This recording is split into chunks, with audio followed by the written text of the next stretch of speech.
Ethan, or as you know me right now, Pastor Ethan. So I don't mean your regular name, but the names were given as labels, especially nicknames. You know, those labels were given. Those can stick with us for a long, long time. Has anyone seen the movie Pitch Perfect? Anyone? Well, good. I'm glad to see it, because I wouldn't have seen it without the high school youth group I used to lead. They said, "You got to see it, Pastor Ethan." And in it, there's this character who is a self-confident, very funny woman on campus, who in her very first scene is asked what her name is. And this might be inappropriate, but luckily I'm a guest preacher.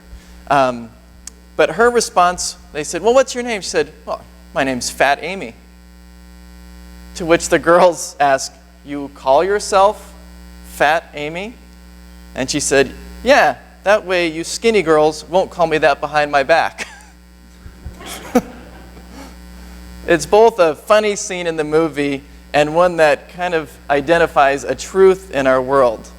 That we often compress people's identity into maybe their most noticeable trait, like Fat Amy, as if she had no other attributes. And as if the only attribute that was worthy of attention was what society perceived as negative. These nicknames can be hard to shake. Whether they are accurate or not, whether we like them or not, they can stick with us.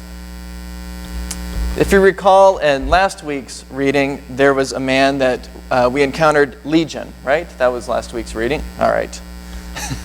A man named so because he was possessed by so many demons. His ailment was all that people could see. They said his name is Legion. And in the end, however, Jesus casts out the demons.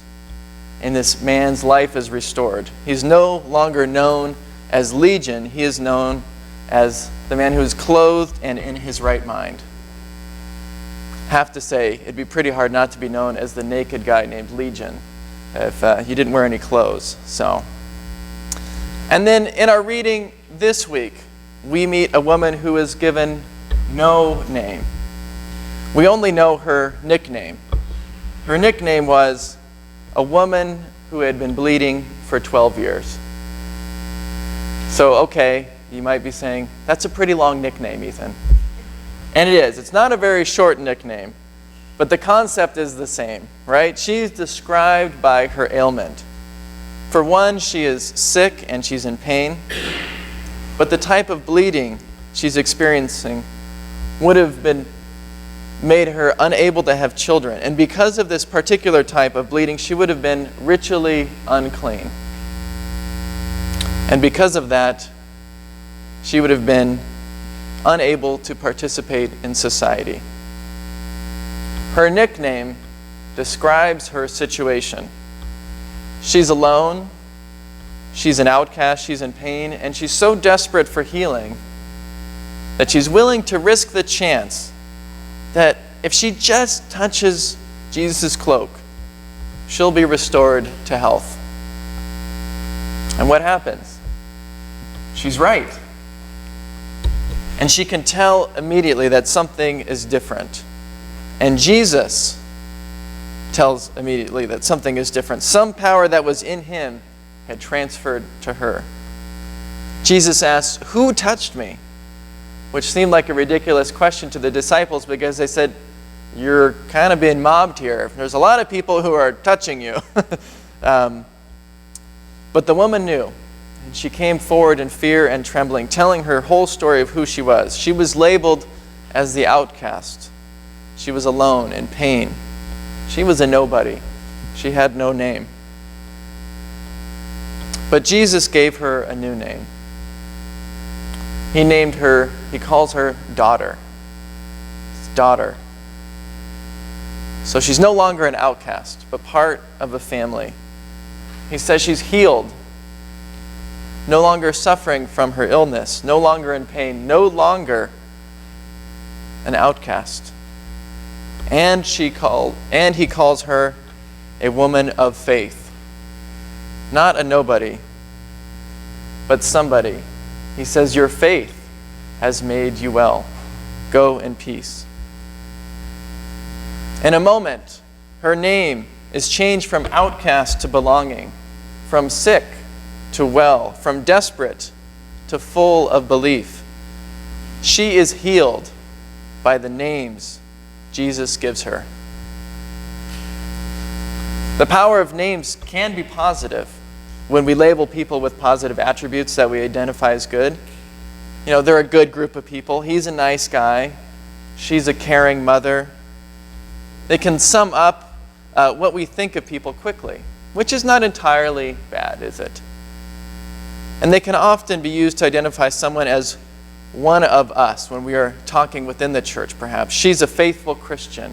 You know, he's a true servant. They make a good cup of coffee. Perhaps the highest compliment one can give to a Lutheran. I think that's only a joke in the Lutheran church.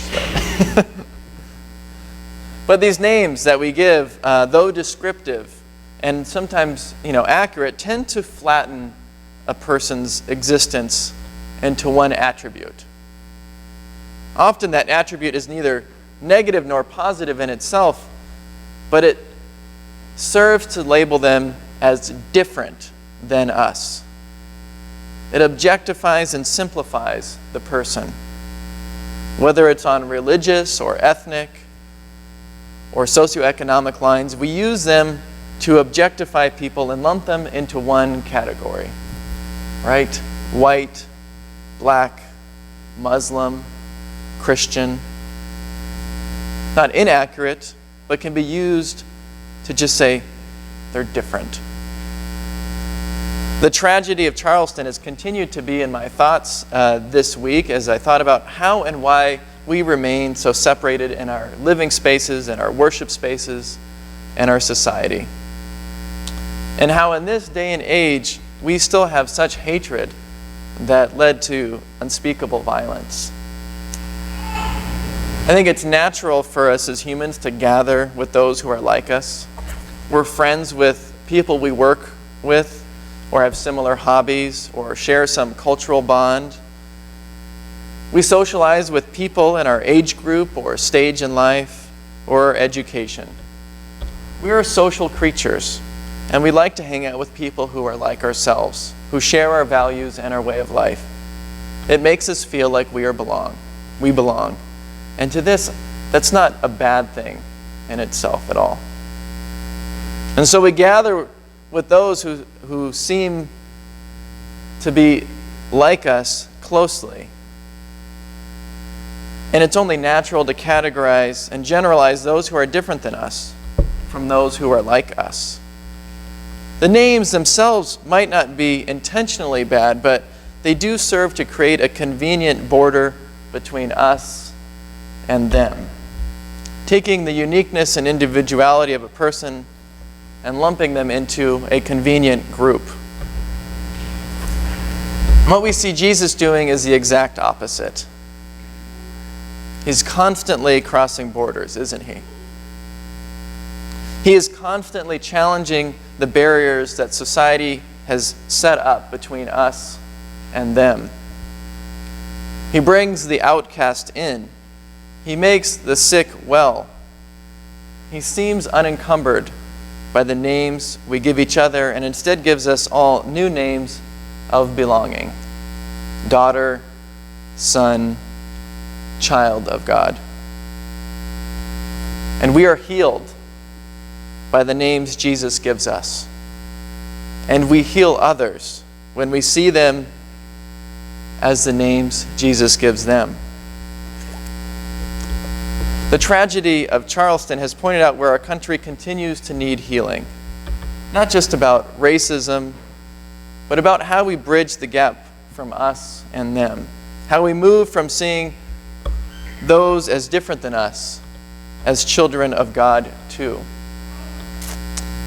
And I don't think it's very helpful to say racism is wrong, or that we need to have more tolerance in our country, or that what happened in Charleston is horrific. We all know that, don't we? We all know that. We have heard that message thousands of times. And I don't think saying it one more time is really going to make much difference. But I think what will make a difference is beginning by being known ourselves and named ourselves, and recognizing that we all are labeled and reduced to one attribute to some extent or another. Labels that are either negative or positive reduce us to one thing that people see us as. So I want you to think about the names you have been given in life. What label have you been given in the past? And if you were to be labeled today, how would people label you? Rich? Poor? Nice? Mean? I think even those things like rich and nice, that which sound like good things, can actually be shallow and negative labels. When I look out at everyone here today, I don't see two of anybody. We may all have much in common. We have shared beliefs, a common story. There may even be a cultural majority. But we all have our own stories, our own circumstances, and our own names that have been given to us by society and by others. And when we gather in this space, we are reminded that even though we have all been given names that have labeled us, we are given a new name in Christ, children of God. A name we hear in our baptism and every day if we listen. We are named daughter or son or person of great faith. We are called loved. We are healed by the names Jesus gives us. And we are able to heal others when we see them by the names Jesus gives them as well. But I think it needs to be in that order. It's when we first know our own names in Christ that we can see Christ in others, that we can see how God sees the rest of humanity. We must first acknowledge that the labels we have been given are hard, and accept the names that God gives us before we can truly understand how it is Jesus sees the whole world as children of God. And this applies even if we think the names and labels we have been given in society are favorable. It doesn't have to be negative. Because there's another story, right? This is another story in our reading today. In fact, it's the story that is rudely interrupted by this woman who comes and gets in the way of Jesus, right? It's Jairus. It's someone who is named, and he's called a leader of the synagogue. He's got a title. But out of love and desperation for his daughter who is dying, he goes to see Jesus. And perhaps this is a risk in itself, aligning himself with Jesus, threatening his position as a leader. But he goes anyways. But on his way, his daughter dies. And the people who break the news tell him not to bother Jesus anymore. But in an act of renaming again, Jesus says, she's not dead. She's sleeping. What does the crowd do? They laugh, right? They laugh. Why do they laugh? Doesn't seem like a very appropriate time to be laughing when somebody's child has just died. I think it's because you don't rename someone who is dead as alive, do you? That is absurd. That's a border that cannot be crossed. It seems unfathomable to cross that border. And what does Jesus do? He renames death as life. And she is brought back to life. And both her and Jairus, her father, are healed. You know, we hear that they're excited, but we don't really get to hear their reaction. Or if there's a radical renaming of his title. But what we do see is someone who is a position of power, who is humbled by his humanity, a humanity that we can all understand, and knowing that his only hope is in Jesus, that even though he has a favorable name and position in society, that name was not enough to heal his daughter. There was something more. Being named by Jesus brought the healing he needed.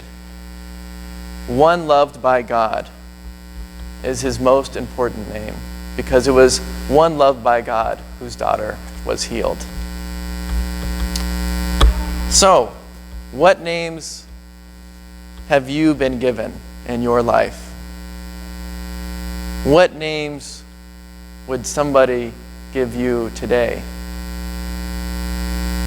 What name can you trust? We are healed by the names that Jesus gives us. And may we, as a church and as individuals, heal others by seeing them and calling them by the names Jesus gives them. Amen.